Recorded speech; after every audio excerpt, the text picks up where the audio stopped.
بسم اللہ کیا تھا اور اس کو تو نے آسانی کا معاملہ کیا تھا. چل تجھے آج ہم تیری مشقت کو اٹھا کر ہم تجھے عرش کے سائے میں لے جاتے ہیں. تو کوئی نسبت نہیں ہے اس تخفیف میں جو تم آج بندے کے ساتھ کر رہے ہو, نوکر کے ساتھ کر رہے ہو, اور اس تخفیف میں جو میرا مالک اس دن کرے گا. لیکن اس کی بڑی فضیلت بیان فرما دی. تو اپنے ملازموں سے کام لیتے وقت, اپنے ماتحتوں سے کام لیتے وقت اس بات کا لحاظ رکھو کہ بھائی روزے کے اندر ان کے اوپر کچھ زیادہ بوجھ نہ پڑے. جتنا کم کر سکتے ہو, جتنا ہلکا کر سکتے ہو اتنا کر دو. جو چیز مؤخر کر سکتے ہو مؤخر کر دو, تکلیف میں نہ ڈالو. تو یہ جزیات بھی سرکار دو عالم صلی اللہ علیہ وسلم بیان فرمائی. دوسرے کے ساتھ دوسرے کو افطار کرا دو, اس کا اتنا اجر و ثواب ہے. دوسرے کا پیٹ بھر کر کھانا کھلا دو, اس کا اتنا ثواب ہے. غرض کئی جزیات بھی سرکار دو عالم صلی اللہ علیہ وسلم اسی خطبے کے اندر بیان فرمائے. مقصد کیا ہے کہ ہمیں آپ کو ایسا انسان بنانا کہ جو دوسروں کے لیے کچھ نفع تو پہنچا دے, تکلیف نہ پہنچائے. شریعت کا منشا یہ ہے, اسلام کا منشا یہ ہے کہ بندہ اللہ کا بندہ ہے تو وہ اللہ کے دوسرے بندوں کے لیے تکلیف کا سبب نہ بنے, راحت کا سبب بنے. ان کے لیے کوئی آسانی پیدا کرنے کا سبب بنے, تکلیف پہنچانے والا نہ بنے. حضرت امام غزالی رحمۃ اللہ علیہ نے احیاء العلوم میں بیان فرمایا کہ اللہ تبارک و تعالی نے جو جانور پیدا کیے ہیں دنیا میں وہ 3 قسم کے ہیں. ایک تو وہ ہے کہ جو انسانوں کو تکلیف پہنچانے والا ہے, موذی, درندے, مثلا سانپ, بچھو. اس کی فطرت ہی رکھی ہے اللہ میاں نے کہ اس کی فطرت میں ہے کہ تکلیف پہنچائے گا. اب کیوں پیدا کیا وہ اللہ جانے, اس کی حکمتیں وہی جانتا ہے. عجیب عجیب حکمتیں ہوتی ہیں, ہمارے آپ کے سمجھ میں آنا بھی ضروری نہیں اور بعض مرتبہ سمجھ میں آ بھی جاتی ہیں. لیکن بہرحال ایک قسم اللہ تعالیٰ نے ایسی پیدا کی ہے جانوروں کی جس کی طبیعت میں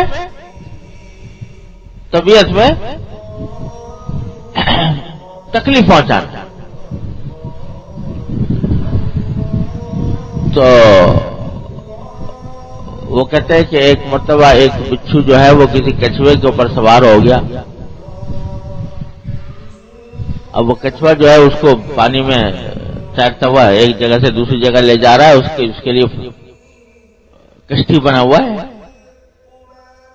اب بچھو صاحب کے دماغ میں تو اس کے تو سرشت میں بیٹھی ہوئی ہے کہ اس کو تکلیف پہنچانا, ڈنک مارنا.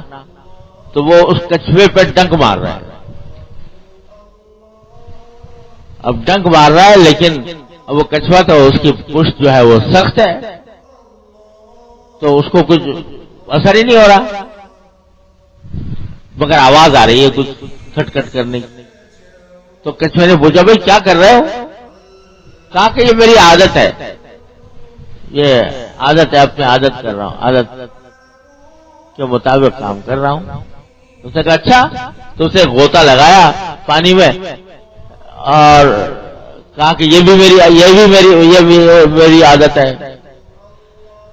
تو اللہ بچائے جب عادت پڑ جائے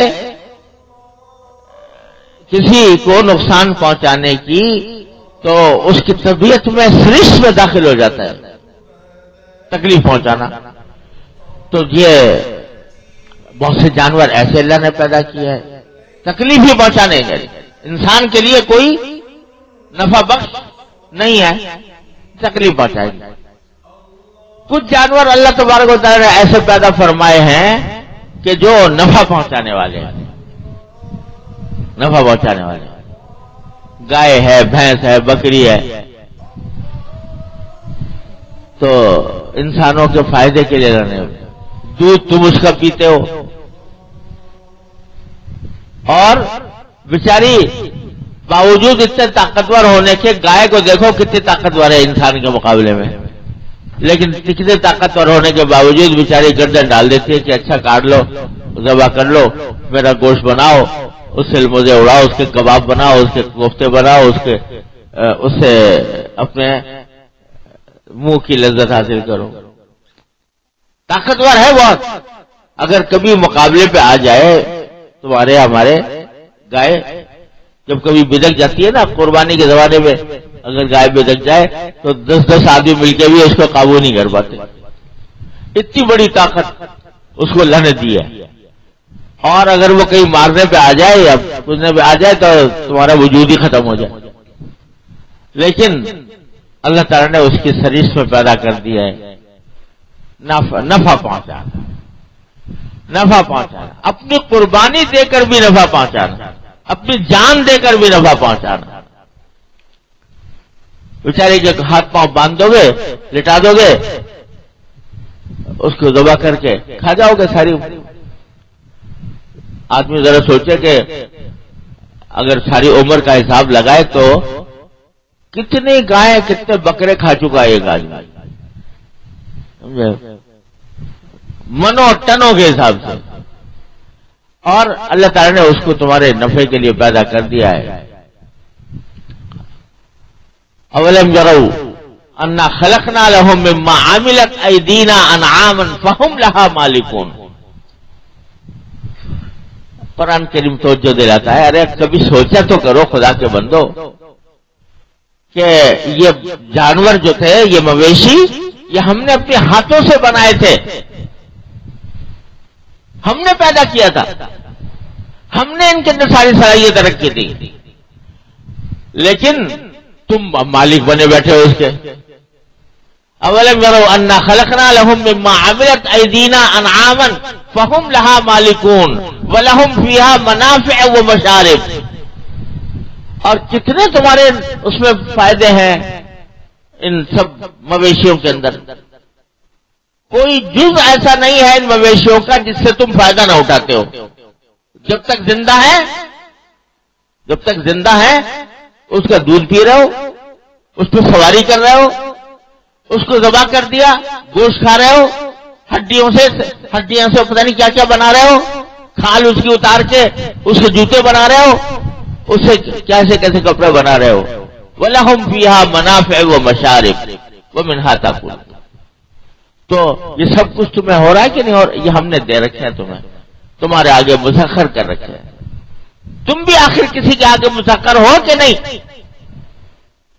یہ سارے جانور تمہارے آگے رام کر دیے اللہ تبارک و تعالی نے کہ تم اس سے مزے اڑاؤ، تم اس سے نفع اٹھاؤ.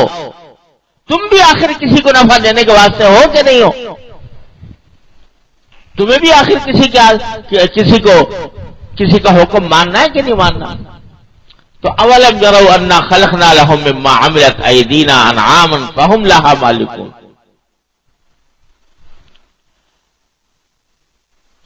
تو غرض امام غزالی رحمۃ اللہ فرماتے ہیں دوسری قسم کے جانور وہ ہیں جو انسان جو نفع پہنچاتے، بیچارے نقصان نہیں پہنچاتے.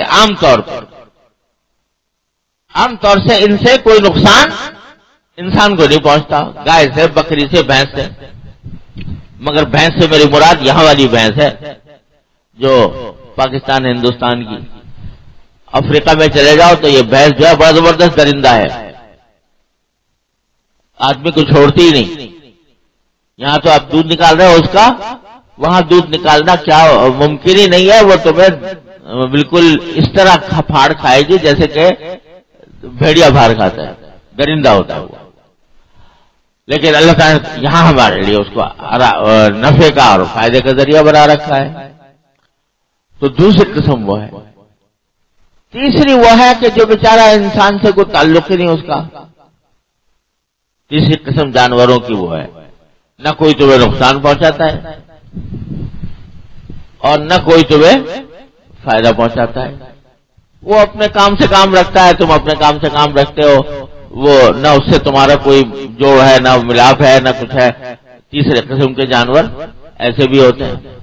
اب جو جنگلوں میں رہ رہے تمہاری کبھی ان سے ملاقات بھی نہیں ہوتی، نہ وہ تم سے ملنے کے لیے آتے ہیں، نہ تمہیں پھاڑ کھاتے ہیں، نہ تم انہیں کھاتے ہو، تو نہ نفع نہ نقصان۔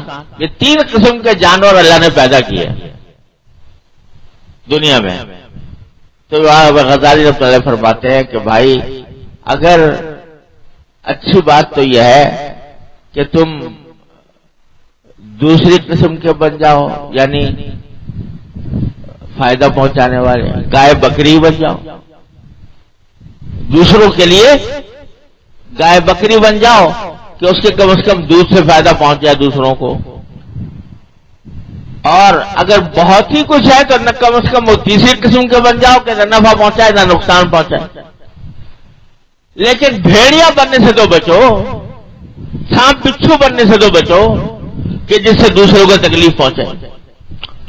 تو اللہ تبارک و تعالی یہ چاہتے ہیں کہ میرے بندے جو ہیں وہ دوسرے بندوں کے لیے بھیڑیے نہ بنے، سانپ بچھو نہ بنے، یا تو گائے بکری کی طرح فائدہ پہنچانے والے بن جائیں، یا کم از کم لا تعلق ہو جائے کہ تکلیف ہی نہ پہنچے۔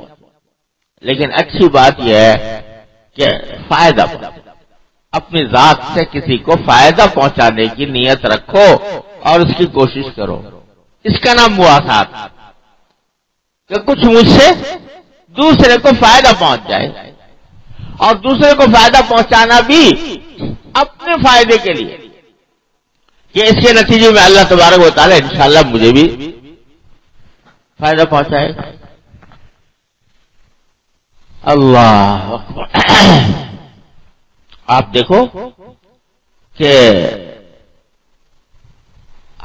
حضرت عائشہ صدیقہ رضی اللہ تعالی عنہا ام المومنین،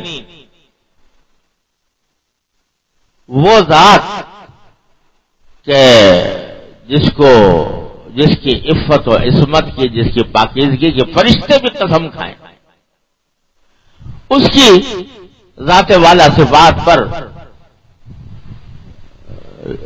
اللہ بچائے منافقوں نے بہتان لگایا۔ آپ اندازہ کرو کہ سرکار دو عالم صلی اللہ علیہ وسلم کی زوجہ مطہرات، جن کو اللہ تعالیٰ نے آپ کی زوجہ بنایا، اس کی پاکیزگی کی دیکھو، اس کی عفت، اس کے عصمت کا مقام دیکھو، سرکار دو عالم صلی اللہ علیہ وسلم کی محبت کا ان پر انداز دیکھو، یہ ساری باتیں۔ اور منافقین ایسا گھٹیا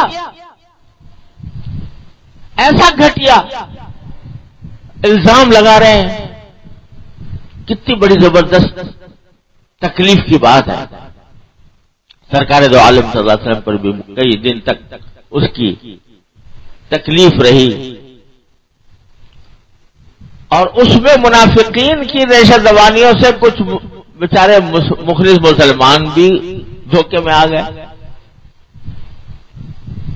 تو ان میں سے ایک صاحب تھے جو تھے مخلص، منافق نہیں تھے، لیکن وہ ایک پروپیگنڈا جب چلتا ہے، اللہ بچائے، پروپیگنڈا اتنی خراب چیز ہے۔ پروپیگنڈا آج کل کی سیاست میں بہت زیادہ ہے کہ اتنا جھوٹ اتنی کثرت سے پھیلاؤ کہ لوگ اس کو سچ سمجھنے لگے۔ جب پروپیگنڈا ہوتا ہے تو اچھا خاصے بیچارے بہت سادہ لوگ بھی اس کا شکار ہو جاتے ہیں۔ تو ایک ایسے ہی صحابی تھے، وہ اس کا شکار ہو گیا، انہوں نے بھی ایسی الٹی سیدھی باتیں نکال دی منہ سے۔ تو جب حضرت صدیق اکبر رضی اللہ عنہ کو پتہ چلا، حضرت صدیق اکبر ان صاحب کی جنہوں نے یہ بات منہ سے نکالی تھی سادہ لوہی میں، ان کی مدد کیا کرتے تھے، ان کو ان کے خرچہ اٹھایا کرتے تھے ان کا۔ تو جب انہیں پتہ چلا کہ اس